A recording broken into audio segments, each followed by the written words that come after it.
Alright, Crow Crew, my bad on the last extendo, man. I don't know. Maybe I over elaborate.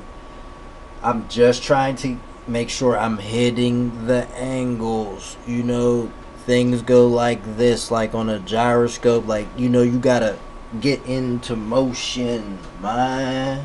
Like the ocean, man. I'll bust out some hardware for you. I'll bust out some of this shit. So some Solomons. I found these. I don't even know how the hell. Man. I don't know, man. Whatever. But look. I got the elemental table. I busted it out. I didn't even know I had this printout. This is so awesome.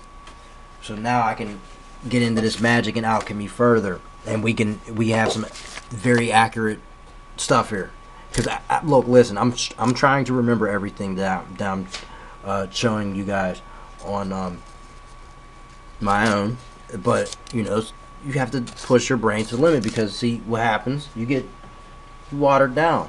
Look, we're all, listen, okay, those who have stayed strong over the years and haven't succumbed to the technological advances, man, hey, props, because you kept your mental and you kept your body in line. We're gonna bust down some yoga stuff here. We're gonna bust this down. And we're going to bust this down. Because this episode, we're going to talk about physical magic. The physical magic of the body.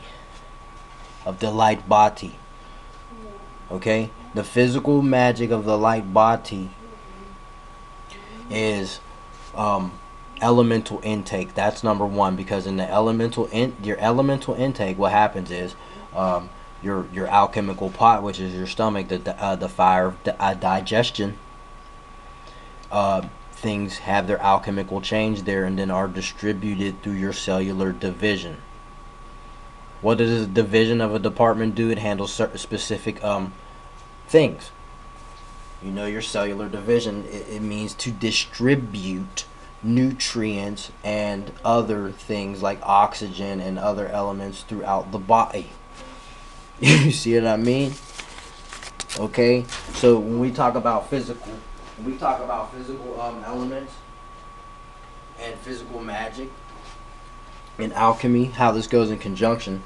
Okay, we talk about the LEL. We talk about the frequency. Okay, we're talking about mind control of self mastery. Okay, that's the physical magic. Self mastery, mastery over the flesh, over the needs of the flesh. Because see, the flesh is strong, but the flesh is very weak. The flesh is needy. You see what I mean? The flesh is elemental. The flesh is physical. The flesh is also metaphysical, because there's a lot of metaphysical things that go on within the flesh and outside the flesh due to EL, electricity. Now what one must do is strengthen their LEL. Over time, the technological advances, what do? You sit, play, look. Eat, consume, consume, consume. Eat, play, sit, play, look. Play, play. Look, look. Vanity. You know what you don't, you know what? Your oxygen levels go down because you're not, your oxygen volume levels, because you're not exercising. You're not putting yourself under tension. You're not doing specific body protocols to keep yourself in line, and that's me included. Let me tell you something.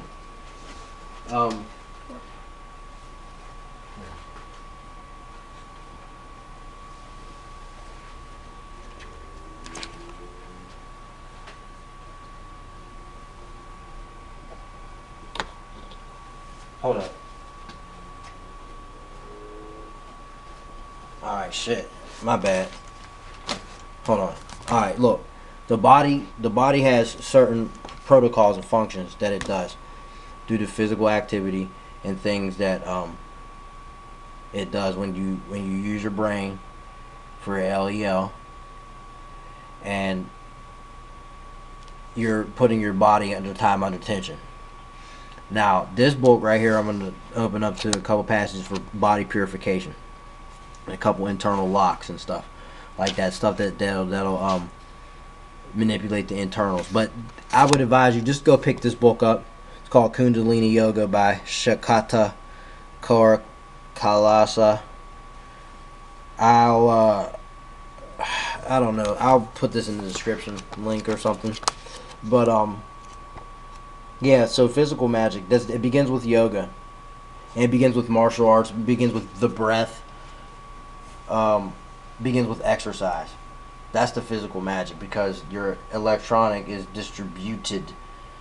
Your electrical current is distributed through your entire body from head to toe. At the bottom of your feet, you have I believe, what is it? I think it's like 72,000 nerve endings, or 172,000 nerve endings at the bottom of your feet. It's very important. It's very important that you do not walk on chemical substances on bare feet, because at the bottoms of your soles of your feet absorb stuff, just like how your mouth absorbs stuff when you 10% or 15% of whatever you eat starts getting absorbed in the mouth right away. It goes directly throughout the body. Same thing with your feet, the soles of your feet. If you're standing on bleach or something, or like the remnants of bleach, you're absorbing that. Sorry to say it. See, that's like the magnetic radiant properties of your conscious LEL. See, you absorb stuff through your pores. Your holes in your skin and flesh magnetically absorbs things. Why? You're barefooted, it may be on wood, and there may have been some chemicals there, but what happens? Your feet begin to perspirate. What happens? Perspiration, because there's heat and evaporation, things, elemental change goes on there. See the physical magic that occurs? Temperature change, elemental, chemical change. Things get absorbed, things get released. What's perspiration? Releasing of water from oneself via, I don't know, temperature change or heart rate change, where your temperature rises, or sweat, stress. You know, something makes you sweat. Okay, you stand on the bottoms of your feet. I'm pretty sure that if you're a normal person, you have a normal body temperature. You know, the bottoms of your feet should be pretty warm. And if you stand on, you know, you get what I'm saying. That's the physical magic. This is how it works. Alright, so tension, time under tension is the key magic here. It's called electrical distribution. You put your muscles under some tension via doing yoga. You know, putting your legs under tension, doing certain stances. You know what I mean? Stretching out, and even stretching itself. You do stuff like that, that will help out your body, because you putting it through the tension and stress, which causes voltage. Voltage is electricity. Good posture is another thing, because your spinal cord is, you know, that's your rise of the Kundalini channel. The bone that supports your body, your backbone. You've no backbone, you know. People say that it means you're weaker, you know, whatnot. So you have to keep your back strong. Now, let's talk about the breath of fire. Breath of fire is used consistently throughout the Kundalini yoga kriyas. The focal point of a breath of fire is at the navel point. The breath is fairly rapid, 2 to 3 breaths per second. It is continuous and powerful, with no pause in between the inhalation and exhalation. Breathe through the nose unless directed otherwise. Here's how it works. As you exhale, the air is pushed out by pulling the navel point and abdomen toward the spine.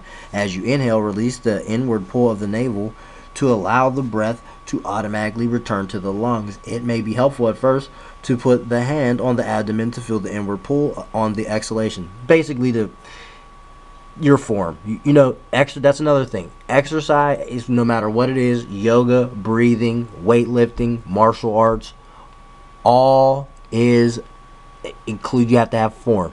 Good form. Even rap music, or your playing an instrument, you're singing, you have to have form. You have to have good breath control. Your form on how you stress your vocal cords, or how your cadence to, and your delivery on your rhymes, or your cadence to where your rhythm on your guitar or your keyboard, or whatever you're doing. You have to have cadence and form. All right.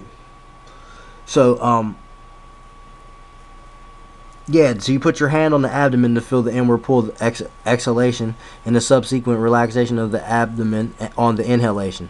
Keeps your form good.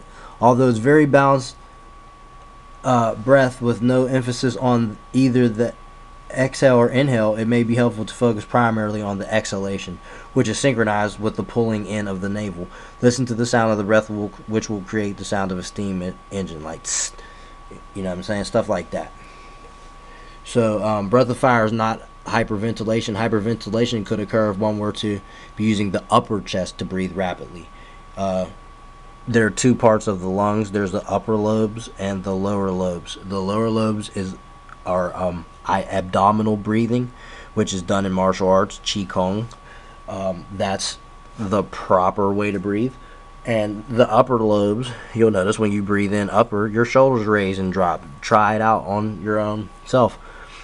And then try to breathe abdominally. If you normally don't breathe abdominally, it will seem awkward and hard maybe for you. So practice. It will make you feel better in the long run. Trust me, I do it all the time. Now I'm not saying I'm getting back into my old ways, put it like that. So let's get back to it. Breath of fire. In breath of fire, the upper chest is held in suspension. Hyperventilation could also be caused by reversing breath of fire, exhaling with the navel pushed out and inhaling with the navel pushed in. Look in a mirror if you're not certain of the movement, or place your hand on your abdomen and go slowly. Form. Keyword form. Don't always jump into stuff fast. You don't just dive into deep if you can't swim. That's idiocy. You will drown.